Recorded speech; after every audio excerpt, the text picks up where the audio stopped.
Gentlemen, this is the Mustang. It can fly... that was the Mustang. Pretty fast, huh?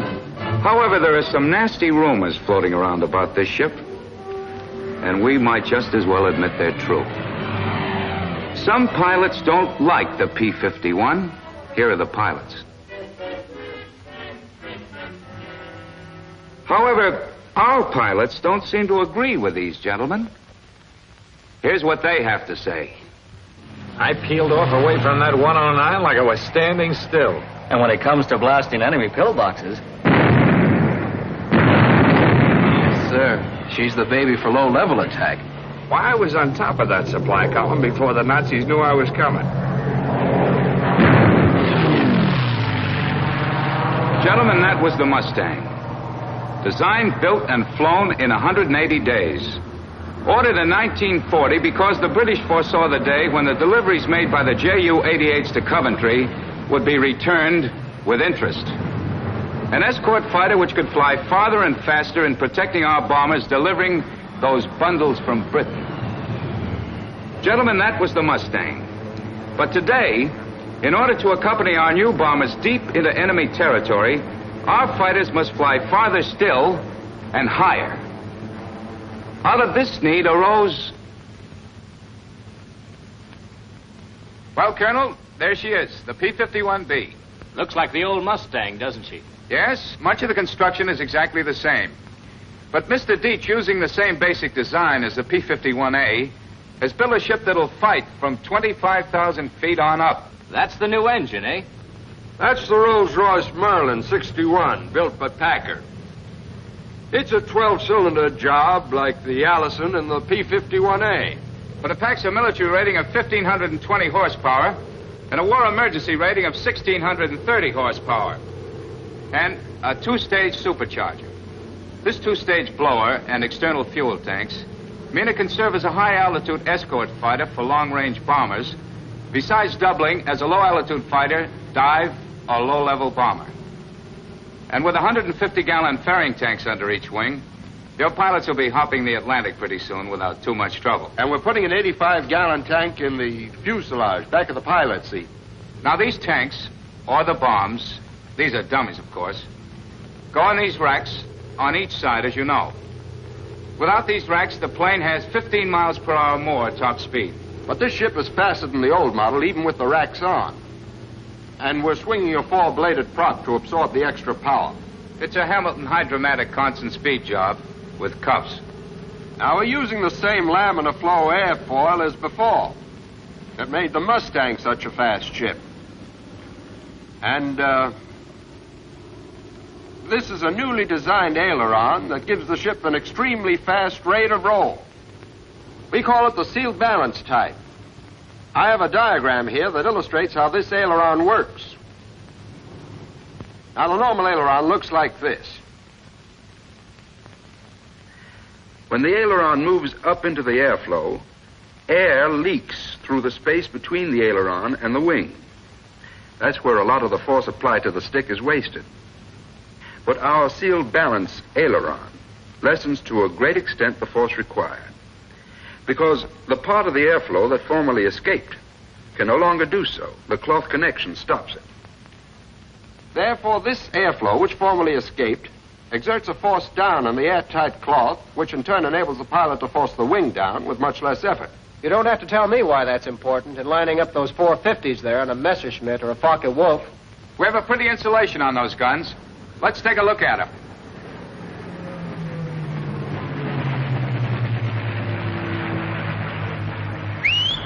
Sam. Give me a hand with these access doors here. I want you to notice how we laid the guns on the side to eliminate any bulge in the airfoil. We're using a simplified mounting that allows removal in a few seconds. What about the guns the Jerrys and the Japs are packing? What kind of protection does the pilot have from enemy gunfire? Well, let's take a look at the sketches, shall we? We'll show you. Here we are. The P-51B is equipped with face-hardened steel armor plating and an armor glass windshield. This affords protection for the pilot from bullets hitting within this area. We've also protected the coolant tank in the nose from frontal attack. In other words, in flight you get these cones of protection from enemy bullets. Which should be comforting news to the pilot. Well, personally, I think it's a good idea to get rid of the enemy before he has a chance to try the armor plating. You've got something there, Major. Arthur, let's stop shooting the breeze and get this ship off the ground. Okay, Bob. Colonel, if you'll join me in the control tower, we'll have grandstand seats. Right. See you later, Chilton. Right, sir.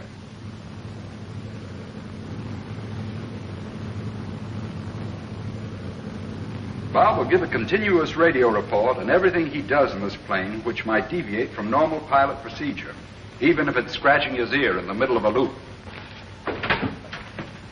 Hello, Mr. Deeds. Oh, Charlie, these are the gentlemen I called you about. Colonel, let's get over to where we can see things. Ah, there's Bob. Now, you notice he gets in the plane from the rear, and flaps are kept down to prevent anyone stepping on them. Now, Bob, before he gets into the cockpit, checks the Zeus buttons on the radio compartment panels. Once inside the cockpit, he gets comfortable, adjusts the rudder pedals, gets his shoulder harness set. Well, they should be ready by now. Charlie, let's give them a call. Okay, Mr. Deeds. Hello, Army 115. This is Mines Tower. The air's all yours, Bob. Nothing expected for the next hour. Over. Hello, Mines Tower. This is Army 115. Well, here's where I start the monologue. Hope your ears can take it. I've checked the servicing of the ship to have an idea of the amount of load I'm carrying.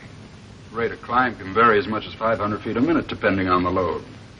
I close the cockpit enclosure by first pulling the left side into position, then lowering the upper portion.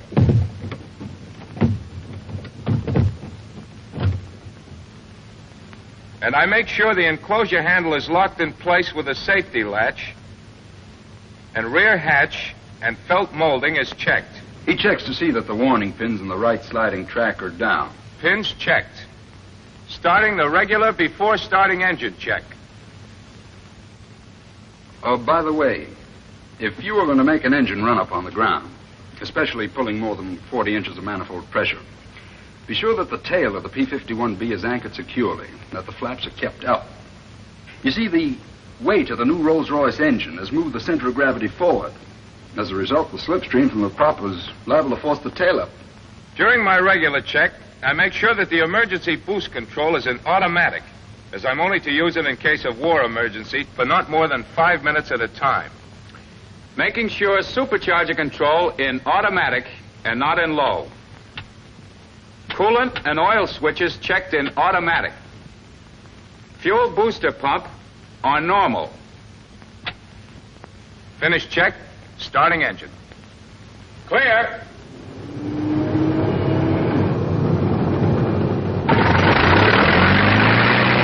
The fuel booster pump draws from whatever tank the selector is on. We tried to cut down on the number of things a pilot has to do. That's why the ship has an automatic manifold pressure regulator connected to the throttle. But the pilot will have to be careful under icing conditions, because the automatic regulator will try to compensate until the carburetor is completely iced up. May I have the microphone, please, Colonel?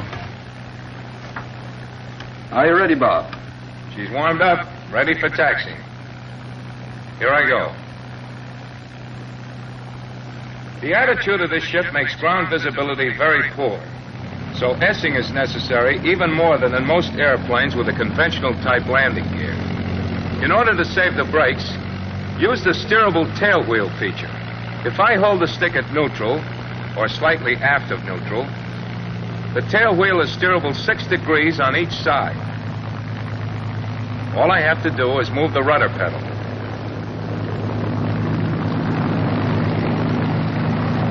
The 6-degree steering feature doesn't allow sharp turns.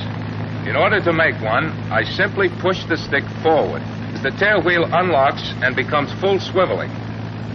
However, excessive throttle or excessive use of brakes with the stick forward should be avoided to prevent nosing over.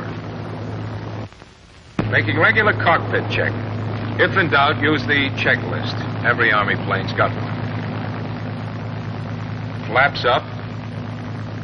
Coolers open. Trim tabs, 7 degrees, right rudder trim. Note that I switched the fuel booster pump to emergency. The pump draws from whichever tank the selector is on. Instruments, okay. Switches on main panel, okay. Checking oxygen gauge. Switches right panel, okay. Gas tanks, full. Running up engine, checking mags. Now, I use no flaps normally for takeoff, but if I were carrying bombs or external tanks, I might use them. So to show the operation, I'll use them this time. The best settings, 20 degrees flaps and 6 degrees tail heavy on the elevators, as the plane will get off more quickly and give a greater feeling of control that way. The manifold pressure can be used as you need it up to 61 inches. The propeller control is fully forward for the maximum RPM of 3,000. Taking off.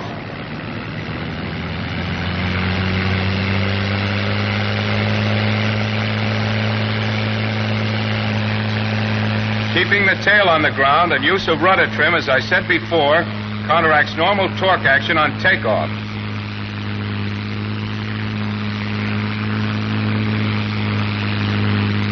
A bit of back pressure on the stick has to be used to keep the tail down.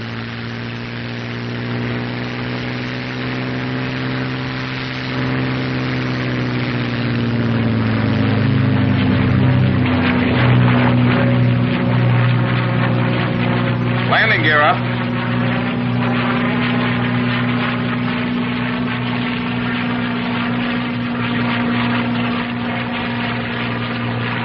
Here come the flaps. Practically no settling when they're raised. Fuel booster pump in normal. The plane feels normal now that it's off the ground. I'm heading upstairs. Let's get a pair of binoculars so we can see what's going on, Colonel. There's a pair, Major. Thank you.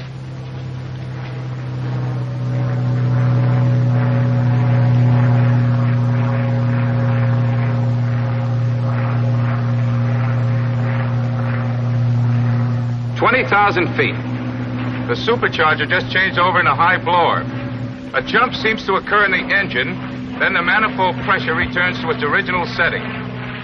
It switches at an altitude of between 20,000 and 20,500 feet. Heading on upstairs.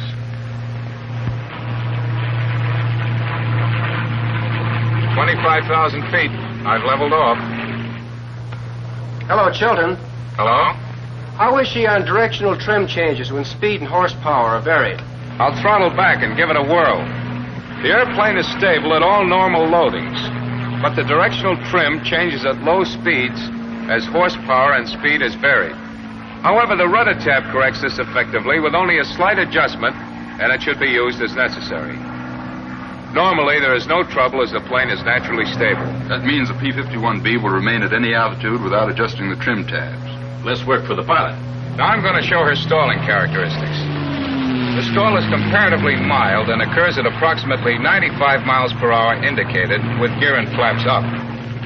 About 3 or 4 miles above this stalling speed, a slight elevator buffet occurs. Plane sinks a distance, then rolls over on one wing. It doesn't whip over as some other planes do and has very little tendency to drop into a spin. The recovery is completely normal. All that has to be done is to release the back pressure on the stick and apply opposite rudder. With the gear and flaps down, the stall would have the same characteristics as before, only it occurs at about 85 miles per hour indicated.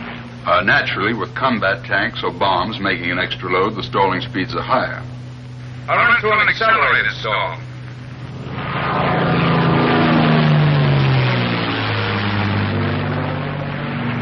A heavy buffet occurs around the wing root fillet and the horizontal stabilizer 3 or 4 miles per hour above actual stalling speed, but the plane recovers immediately by releasing pressure on the stick.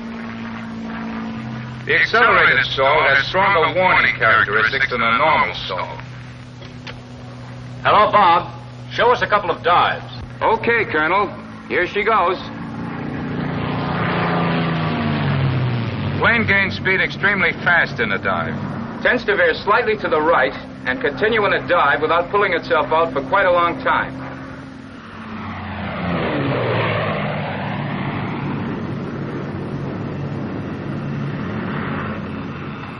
propeller doesn't overrun during the dive, does it? Not a bit. I put it at 3,000 RPM and it stayed nailed there. Any other questions, sir? No, thanks. How about doing a couple of rolls for us? Here's one to the left. Rate of roll is extremely fast, especially at high speeds. That's due to the sealed balanced aileron. It's the final result of 14 different designs. That fast roll really counts, too. Yes, that means the pilot can disengage the enemy a lot quicker. We believe the only enemy ship that can approach it for speed of roll is a Focke-Wulf 190. Here's another dive. In the dive, the pilot doesn't have to maintain excessive forward pressure on the stick. Catch the slight tendency to veer to the right with a trim tab. If in a prolonged dive. Otherwise, the ship is positively stable in the dive. Hello, Arthur. I'm going up to high altitude and put her in a maximum speed dive to show you how fast you'll go before reaching compressibility. Okay, Bob, let us know when you're up there. Roger. Now then, while Bob's climbing, there are some points that might interest you, gentlemen. Let's sit down, shall we? Colonel? Thank you. As you know, the true speed of a plane at the time compressibility occurs, divided by the speed of sound at that altitude, gives us a figure called the Mach number. So named after the man who discovered the relationship. Let's take an example. We'll say the plane reached compressibility at 560 miles per hour. That's true airspeed, at 10,000 feet altitude. Dividing this speed by 724, the speed of sound at 10,000 feet, we get, and gentlemen, we've done this arithmetic many times before, 0.76, the Mach number. Now that number indicates the speed a plane can dive at any given altitude. The higher the Mach number, the faster the plane can dive without encountering compressibility trouble. We believe the P-51B has the highest Mach number of any fighter. Now, there's a point I'd like to make to pilots about getting into compressibility, but first a little more dope. The Mach number of any given ship remains the same no matter what the altitude. But the speed of sound decreases at high altitudes. So, the higher the altitude, the less speed required to get into compressibility. Let's get back to our problem. Suppose we were at 30,000 feet. Then X, the speed we could go, divided by the decreased speed of sound at that altitude, 680 miles per hour, equals the Mach number, 0.76. Solving, we find that we could go only 517 miles per hour before getting compressibility. One more thing. The higher the altitude, the faster the true speed for any given indicated speed, and as I said, the lower true speed required to reach compressibility. So, here's the point, and it's an important one. The pilot should remember that at high altitudes, he reaches compressibility at much lower indicated speeds than at low altitudes. At any rate, observe the speed limitations posted in the cockpit. 38,000. Are you all set down there? I guess we're all set. We had enough theory for the moment anyhow. Major, should we let them know we're still down here? Right. Hello, Bob. We're all set down here. You really going to wind her up for us? Just you hold on to your hat, Major. Okay. Give us your indicated speed and how she acts when you get her into compressibility, will you? Roger. I'll be down in a minute.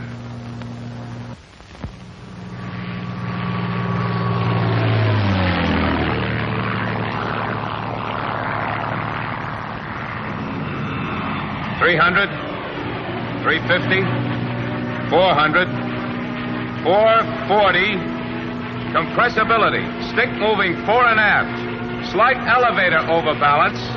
Heavy buffeting on tail section. Oscillation occurs rapidly. However, control forces on elevators remain unchanged. Plane hunts slightly along horizontal axis. Pulling out now.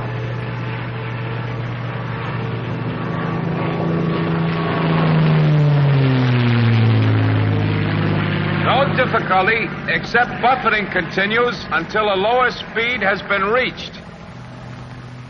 440 indicated at that height. That's really moving. Enemy fighters will have a hell of a time trying to keep up with this ship in a dive. They really would, Colonel. I'm going to try a couple of spins. I'll do a right spin first. Here she goes. In a right spin, there is a continuous oscillation. A slight rudder buffet is present. Procedure for recovery completely normal. No trouble getting out of the spin. Probably try one to the left now.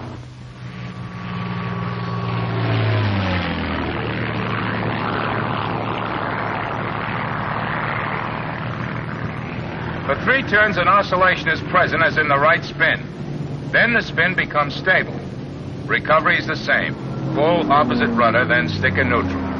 Going into a sustained side slip.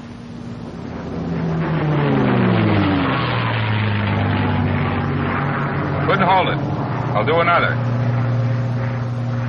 The plane will not hold a sustained side slip. The aileron control is insufficient to hold it on a side-slipping angle. The ship automatically tends to straighten out. However, it will side slip long enough to avoid enemy fire. What about prohibitive maneuvers? The usual limitations? Right, no snap rolls, inverted spins, or outside loops. Hello, Bob. How about some aerobatics? Roger. Here's a loop.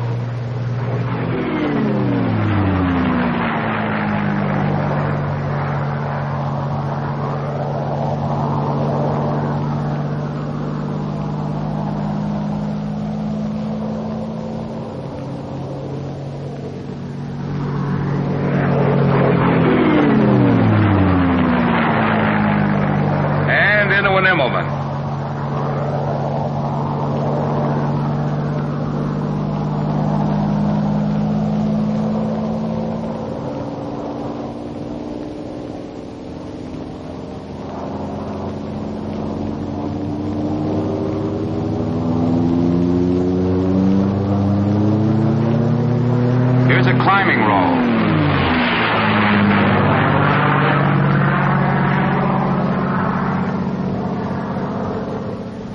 At high cruise, this airplane will even do a loop or Immelman from level flight position.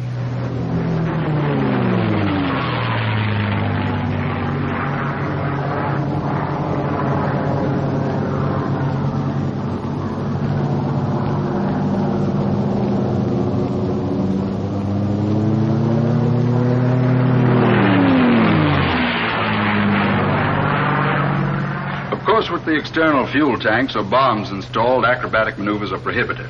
Also, every pilot should be warned not to fly inverted for more than 10 seconds. In that position, the scavenger pump fails to operate and oil pressure drops. Going to buzz the field, Colonel. Want you to watch this for speed. Here he comes.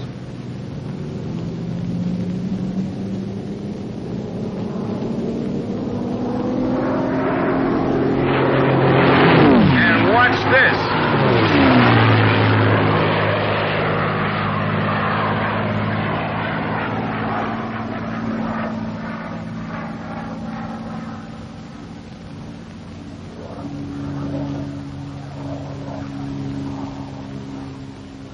Like a bat out of hell. Boy, that was beautiful. Anything else I can show you while I'm up here? That was beautiful, Bob. Thanks, Colonel. I'll show you her gliding characteristics. I'll make a glide approach before landing. Right. Let's move over to where we can watch them come around.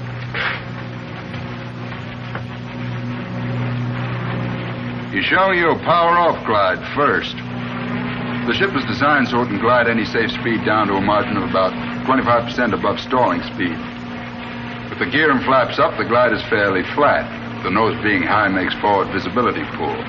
Now, if you lower either the landing gear or the flaps or both, you greatly steepen the gliding angle and increase the rate of descent.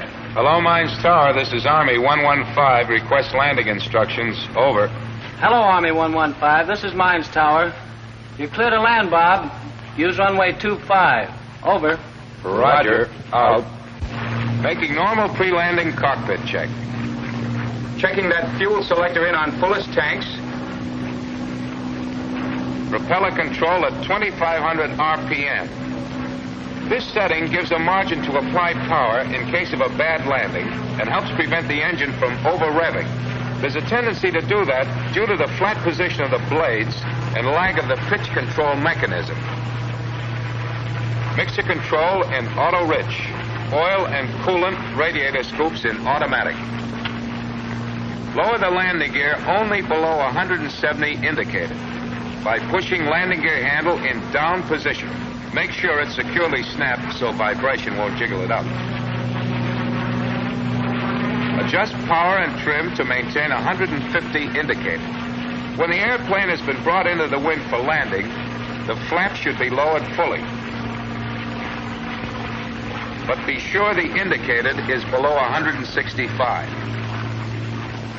As soon as I turn into the field, I maintain gliding speed of around 115 with a normal whirl. With a full load, including auxiliary ferrying tanks, the gliding speed is between 125 and 130. Adjust the trim tab to assist in landing.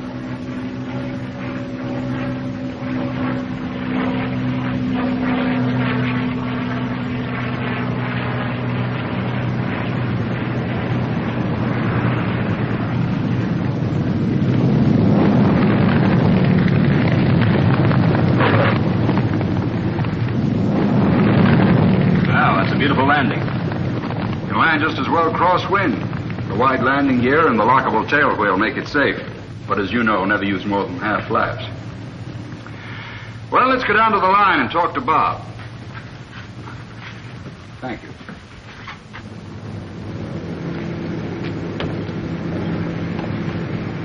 Well, how'd you like her, Colonel? Nice show, Bob. Mr. Dietz, I think we've got something. Thank you, sir. Nice landing, Bob. But tell me, what happens if you make a bad one, if you bounce her in? Do you give her the gun and bring her around again, or do you just ease it in? Well, if the attempt at landing is badly made so that the wing drops or you get a bad bounce, go around again.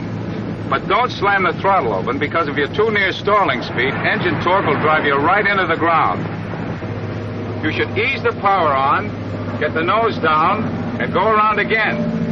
If at the last moment you decide not to make a landing, ease the throttle open, and when you reach an airspeed of about 110 and an altitude of about 300 feet, raise the flaps by degree, a notch at a time, after raising landing gear. Tell me, what about engine failure during flight? Engine failure during flight. Pull the emergency release handle of the cockpit enclosure so you won't be trapped inside in case it jams on landing. Lean forward when you do, because the hatch might clip you on the ear. Drop your external fuel tanks. And if there's time, lower the flaps. But remember, you've got to do it by hand because your hydraulic pressure is gone. Keep your landing gear retracted and land on the belly of the ship. It's no tea party, but you shouldn't have too much trouble. Oh, one more thing. Get away from the ship as quickly as possible, because the cockpit can get a little warm in case a fire starts. Tell me, how does she behave on scramble takeoffs? Oh, same as any other fighter. If she isn't warm, the oil has to be diluted enough to ensure proper oil pressure at moderate power. Then, as soon as the engine will take the throttle, just taxi out and take off. But apply the throttle slowly and steadily. Sudden application, as in any takeoff, causes the engine to cough and spit. How'd you like me to check you out on it, Major? What are we waiting for? Excuse me, Colonel. Gentlemen, that's the Army's improved version of the Mustang. A stronger, longer-range Mustang for high-altitude fighting.